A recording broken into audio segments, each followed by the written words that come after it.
ওযু করে সিজদায় লুটিয়ে পড়ে চোখের পানি ছেড়ে আল্লাহরে পাপের স্বীকৃতি দেন। আল্লাহ, এমন কোন জুলুম নাই, গুনাহ নাই আমি করি নাই, সগীরা কবিরা, জেনে না জেনে, ইচ্ছায় অনিচ্ছায়, শিরকি বেদাতি সব গুনাহ করেছি।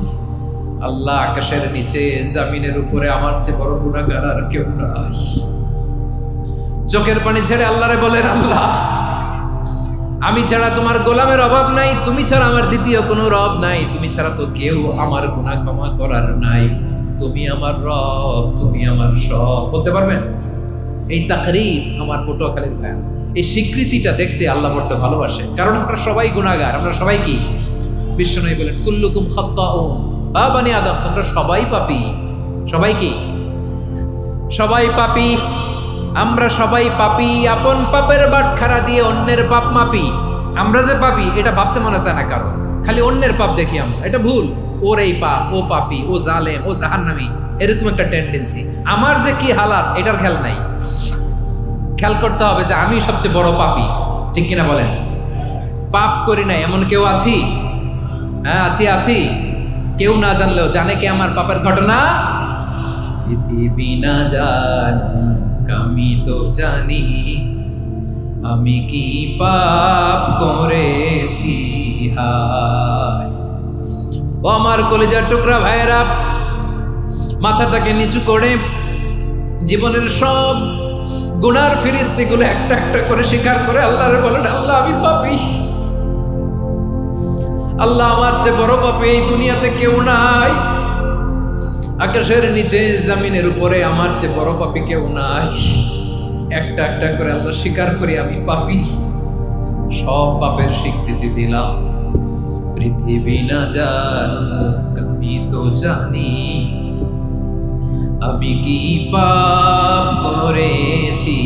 হায় আমার পাপের করলে বিচার, বাঁচার আমার নাই উপায়। দয়াময় তুমি মাফ করো আমায়, মাফ করো আমায়। আল্লাহ তাআলা যদি দয়া করে আমাদেরকে মাফ না করে, আমাদের বাঁচার কোনো উপায় নাই। আপনি কি ভেবেছেন আপনার নামাজ দিয়ে আপনি জান্নাতে যাবেন? আপনি তাহাজ্জুদ গুজার, সেজদা দিতে দিতে কপালে দাগ ফেলেছেন, এটা আপনারা জান্নাতে নেবে না। আপনি এলাকার সবচেয়ে বড় হাতেম তাই, দানশীল, এই দানের ভরসায় বসে আছেন। কুশ্চিত কালে ওঠা আমাদের নামাজ, আমাদের রোজা, আমাদের ইবাদত, এগুলোকে মিজানের পাল্লায় উঠালে কোনো ওজনই হবে না। তবে আমাদের একটা কৌশল জানা আছে, আমরা আল্লাহর রহমতের ভিখারি। আমরা সেদিন আগেই গুনার স্বীকৃতি দিয়ে দেব। আমরা বলবো, আল্লাহ, তুমি প্রশ্ন করার আগে তোমার একটা কথা বলি, আমারে কিছু জিজ্ঞেস করো না, আমি সব করেছি। এমন কোন পাপ নাই যে পাপ আমারে দিয়ে হয় নাই। তোমার রহমত দিয়ে তুমি জান্নাতে পাঠাবা, তোমার দয়ায় জান্নাতে যেতে চাই, আমল দিয়ে না। পারবেন বলতে? কিয়ামতের দিন আমরা বলবো, আল্লাহ, আমার আমল দিয়ে জান্নাত চাই না, আমি তোমার দয়া দিয়ে জান্নাত চাই। তোমার দয়া ছাড়া আমার কোনো উপায় নাই। কারণ আল্লাহ যদি বিচার করে, বাঁচার কারো উপায় নাই। আল্লাহ যদি বলে ফেলেন তুই এটা করলি কেন, ওখানে গেলি কেন, কোরআনে 1000 বার নিষেধ করলাম তারপরেও এই পাপে জড়ালি কেন, এরকম প্রশ্ন ছুড়ে দিলে আমার উত্তর আছে? বাঁচার কোনো উপায় আছে? রোজ হাসরে হে আল্লাহ আমার করুণা বিচার, আল্লাহ করুণা বিচার, বিচার চাই না তব দয়া চাই, এ গুনাহগার করুণা বিচার। আপনার আমল দিয়ে জান্নাতে যাবেন? কি দিয়ে যাবেন? আল্লাহর দয়া দিয়ে। আল্লাহর রহম আর দয়া ছাড়া কেউ জান্নাতের চেহারাও দেখতে পাবে না। চাইবো একজন সত্তার কাছে, আওয়াজ করে বলুন তিনি কে? একজন সত্তার কাছে চাইবে, বিশ্বনবী ওনার চাচাতো ভাই আব্দুল্লাহ ইবনে আব্বাস রাদিয়াল্লাহু তাআলা আনহুকে বললেন, ইয়া আব্দুল্লাহ ইবনে আব্বাস, হে আব্দুল্লাহ ইবনে আব্বাস, ইযা সাআলতা ফাসআলিল্লাহ, যখন চাইবে আল্লাহর কাছে চাও। ও আব্দুল্লাহ, যখন চাইবা আল্লাহর কাছে চাও। ওয়া ইযা ইসতাআনতা ফাসতাইন বিল্লাহ, যখন সাহায্য চাইবা আল্লাহর কাছে ফরিয়াদ করো। জেনে রেখো আব্দুল্লাহ, ওয়া'লাম আন্নাল উম্মাতা লাউ ইজতামাআত আলা আন ইয়ানফাউকা বিশাইইন লাম ইয়ানফাউকা ইল্লা বিশাইইন ক্বাদ কাতাবাহু আল্লাহু লাক। ও আব্দুল্লাহ, জেনে রেখো, মনে রেখো, গোটা বিশ্বের সবাই মিলে যদি তোমার উপকার করতে চায় ততটুকুই তারা করতে পারবে যতটুকু আল্লাহ তোমার নসিবে সেটা লিখে রেখেছে। ঠিক কিনা বলেন? আর যদি গোটা বিশ্বের সবাই মিলে তোমার বিরুদ্ধে কনস্পাইরেসি করে, ষড়যন্ত্র করে, গোটা বিশ্বের সবাই মিলেও যদি তোমার ক্ষতি করতে চায় ততটুকুই শুধু পারবে যেটা আল্লাহ তোমার জন্য বরাদ্দ রেখেছে। যতটুকু আল্লাহ তাআলা তোমার জন্য বরাদ্দ রেখেছে অতটুকুই ক্ষতি করতে পারবে, আর এক চুল বেশিও করতে পারবে না, কমও করতে পারবে না। চিল্লায় বলেন ঠিক কিনা? এজন্য আমরা চাইবো কার কাছে? সবাই বলেন নাই, আওয়াজ করে বলেন কার কাছে?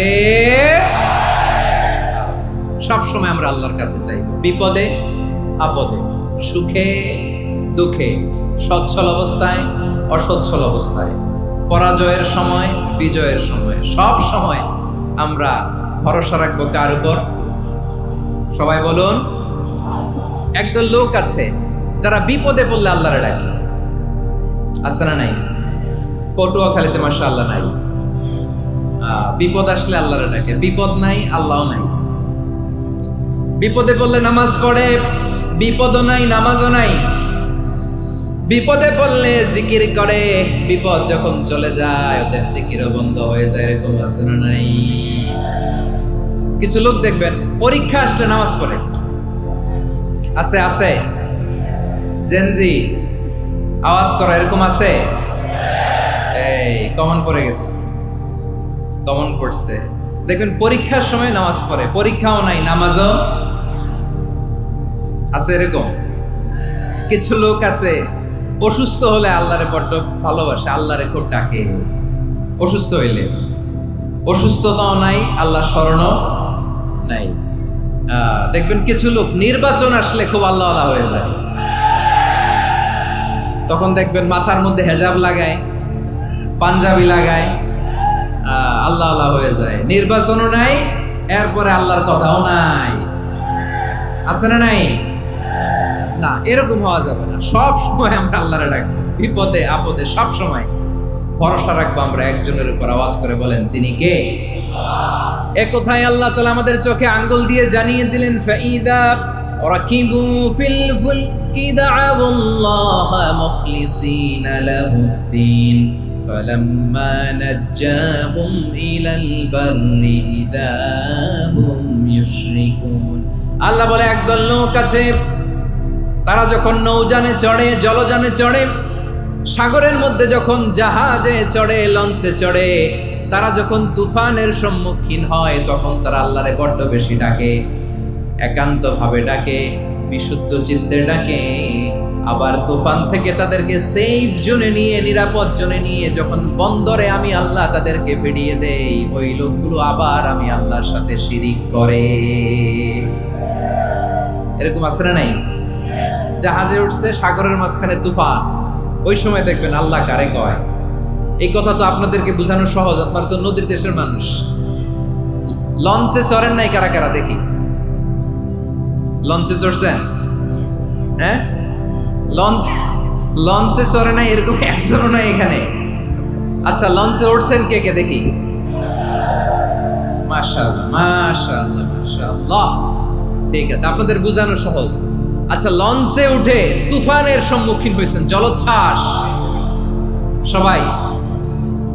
মাশাআল্লাহ। তো এই ওয়াজটা আপনাদের মুখস্থ, ঠিক কিনা বলেন? আমার বলার দরকার নাই, বলেন। মাঝ নদী, তুফান, জলোচ্ছ্বাস, জলের মধ্যে উচ্ছ্বাস, ঢেউ, টর্নেডো, সাইক্লোন, মেঘের ঘনঘটা, পরিবেশ ঘুটঘুটে অন্ধকার, লঞ্চ একবার এদিকে আরেকবার ওইদিকে, ভিতরে কি অবস্থা হয় বলেন তো? হ্যাঁ, তখন মুসলিমও আল্লাহর ডাকে, হিন্দু আল্লাহর ডাকে, ঠিক কিনা বলেন? আস্তিক আল্লাহর ডাকে, নাস্তিক আল্লাহর ডাকে, ঠিক কিনা? লঞ্চের ভেতর, স্টিমারের ভেতর কান্নারে রোল পড়ে যায়, চিৎকারের রোল পড়ে যায়, সবার মুখ দিয়ে শুধু একটা আওয়াজ, লা ইলাহা লা ইলাহা লা ইলাহা সুবহানাল্লাহ আলহামদুলিল্লাহ লা ইলাহা। আল্লাহ নামের জিকির করবে যারা, আল্লাহর কাছে প্রিয় তারা, আল্লাহর কাছে প্রিয় যারা, জান্নাতে প্রবেশ করবে তারা, জোরে লা ইলাহা লা ইলাহা ইল্লাল্লাহ লা ইলাহা ইল্লাল্লাহ মুহাম্মাদুর রাসূলুল্লাহ সাল্লাল্লাহু আলাইহি ওয়াসাল্লাম। আমার প্রিয় পটুয়াখালীবাসী, তাহলে লঞ্চের ভেতরে যখন আমরা তুফানের মধ্যে পড়ি, তখন সবাই মিলে আমরা একটা নামের জিকির করি। নামটা কার? মুসলমানেরাও ডাকে, হিন্দুরাও ডাকে, আস্তিকও ডাকে, নাস্তিকও ডাকে, সবাই ডাকে একজনকে। তিনি কে? আবার দেখবেন ওই আল্লাহ তুফানের পরে, ঝড়ের পরে ওই লঞ্চটাকে যখন সদর ঘাটে ফিরিয়ে দেয়, আবার আমরা নাফরমানি শুরু করে দেই। সে কোথায়? আল্লাহ বললেন, ফাইদা রাকিবু ফিল ফুলকি দা'আল্লাহ মুখলিসিনা লাহুদ্দিন ফালাম্মা নাজ্জাহুম ইলাল বাররি ইযা হুম ইউশরিকুন। সাগরে যখন তুফানে পড়ে আমি আল্লাহর ডাকে, আবার আমি আল্লাহ যখন বাঁচিয়ে দেই, আবার আমি আল্লাহর সাথে শিরিক শুরু করে। আমরা কি এরকম হতে চাই নাকি? এরকম করবেন? হ্যাঁ না, আমরা তুফানে পড়লেও আল্লাহরে ডাকি, আবার বাঁচায় দেওয়ার পরেও ডাকি কারে? আল্লাহকেই ডাকি। বিমানের মধ্যে মাঝে মাঝে দেখবেন যে এয়ার টার্বুলেন্স হয়, জানেন? এয়ার টার্বুলেন্স জানেন তো? মাঝে মাঝে বিমানটা বাউন্সিং করে, বাম্পি, ভেরি বাম্পি ওয়েদার। শুনেন নাই? 40,000 ফিট উপরে যখন থাকে, তখন পাইলট মাঝে মাঝে বলে, dear passengers, ladies and gentleman, right now we are flying 40,000 feet above the ground and we are passing very air turbulence, very heavy air turbulence right now. Please fasten your seat belt. দেখবেন মাঝে মাঝে বলে যে, ভদ্র মহিলা, ভদ্র মহোদয়গণ, আমরা 40,000 ফিট উপর দিয়ে যাচ্ছি আর এয়ার টার্বুলেন্স ফেস করছি, মেহেরবানি করে আল্লাহর রাস্তে সিট বেল্ট বাঁধুন। তখন বিমানটা এরকম বাউন্সিং করে, শেকিং করে। আপনারা মুখোমুখি হয়েছেন? ইদানিং এই এয়ার টার্বুলেন্স বেড়ে গিয়েছে। গত বছর আমার ইন্টারন্যাশনাল অনেকগুলো ফ্লাইট ছিল, তো আমি দেখলাম যে আগের ফ্লাইটগুলোর তুলনায় এখন এয়ার টার্বুলেন্স খুব বেশি। আমি একটু রিসার্চ করে দেখলাম, ক্লাইমেট চেঞ্জের কারণে, জলবায়ু পরিবর্তনের কারণে আকাশের বাতাসের মুভমেন্টে পরিবর্তন হয়েছে, ফলে এখন বিমান শেকিং করে বেশি, বাউন্সিং, বাম্পি ওয়েদার। তো বলেন তো, 40,000 ফিট উপরে যখন আপনি, কয় হাজার ফিট? সবাই বলুন কয় হাজার ফিট? 40,000 ফিট উপরে যখন আপনি, তখন যখন বিমানটা এরকম বাউন্সিং করে, সবাই যখন ভমিটিং করে বিমান নষ্ট করে দেয়, বমি করে, তখন বাঁচানোর কে আছে আল্লাহ ছাড়া? কেউ আছে? ওই মুহূর্তেও সবাই মিলে একজনের ডাকে আওয়াজ করে বলেন, তিনি কে? মাঝে মাঝে কিছু সোশ্যাল মিডিয়ায় কিছু ভিডিও পাওয়া যায় যে হেভি যখন এয়ার টার্বুলেন্স হয়, 10 সেকেন্ড 15 সেকেন্ডের কিছু ভিডিও পাওয়া যায়, বিমানটা এরকম বাউন্সিং করছে, বাম্পি ওয়েদার, কাঁপছে, মানুষগুলো বমি করছে, অক্সিজেন মাস্কগুলো সব ঝুলে পড়েছে, বিমানটা শুধু কাঁপছে। তখন দেখবেন বিমানের ভেতরেও এরকম লঞ্চের মতো চিৎকার আছে না নাই? বিমানের ভেতরেও তখন চিৎকার। গত বছর হিথ্রো এয়ারপোর্ট থেকে সিঙ্গাপুর এয়ারলাইন্সের একটা ফ্লাইট, হিথ্রো টু চাঙ্গি, একটা ফ্লাইটে এমন বেশি এয়ার টার্বুলেন্সের শিকার হয়েছিল ওই এয়ারক্রাফটটা, 33 জন যাত্রী সেখানে আহত হয়েছে, একজন যাত্রী নিহত হয়েছে। কেবিন ক্রুজ, এয়ার হোস্টেস যারা আছে, একজনের নাক ফেটে, চোখ ফেটে, কপাল ফেটে, ব্লিডিং হয়ে শয়লা। প্রিয় ভাইয়েরা, ওই 40,000 ফিট উপরে বিমানটা যখন কাঁপবে, তখন আমাদেরকে আল্লাহ ছাড়া আর কেউ বাঁচানোর আছে? এত আসতে বললে হবে? ওই কঠিন মুহূর্তে আমার বাবা আমারে বাঁচাতে পারে, আমার বন্ধু আমারে বাঁচাতে পারে?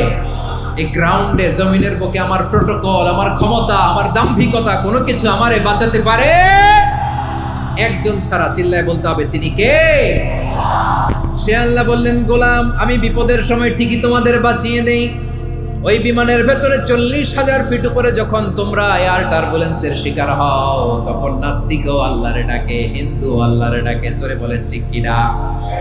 আবার বিমানটা যখন শান্ত হয়ে যায়, একটু পরেই বিমানের স্ক্রিনের মধ্যে হিন্দি সিনেমা খোঁজে।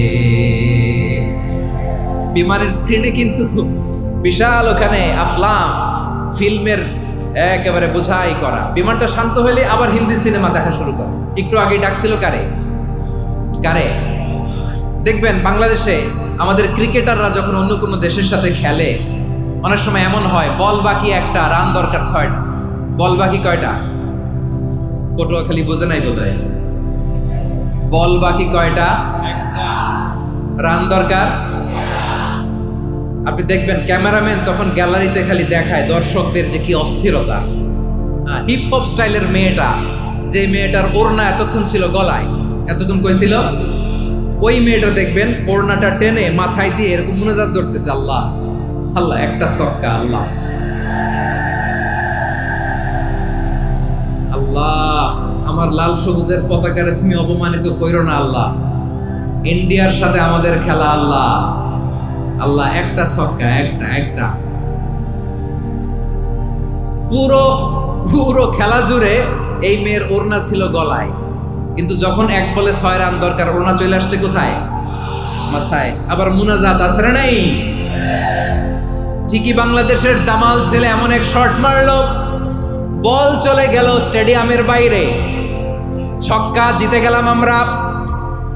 পুরো স্টেডিয়াম জুড়ে চিৎকার, হই হুল্লোর, মৌজ মাস্তি।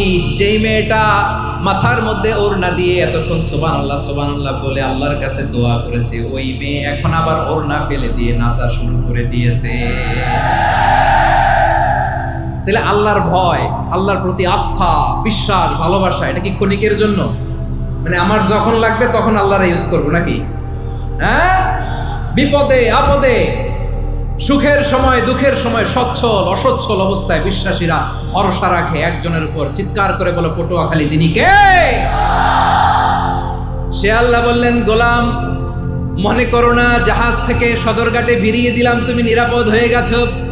মনে করো না 40,000 ফিট থেকে সেফ ল্যান্ডিং এর পরে এয়ারপোর্টে নেমে গেলেই তুমি নিরাপদ হয়ে গেছো। ও মিয়া, বিপদ কি শুধু সাগরে আর আকাশে? ঘরের ভেতরও বিপদ আসতে পারে কি পারে না? এজন্য সূরা মুলক আল্লাহ বললেন, আমিনতুম মান ফিস সামাই আন ইয়াখসিফা বিকুমুল আরদা ফাইযা হিয়া তামুর। তোমরা কি ভাবছো তোমরা নিরাপদ?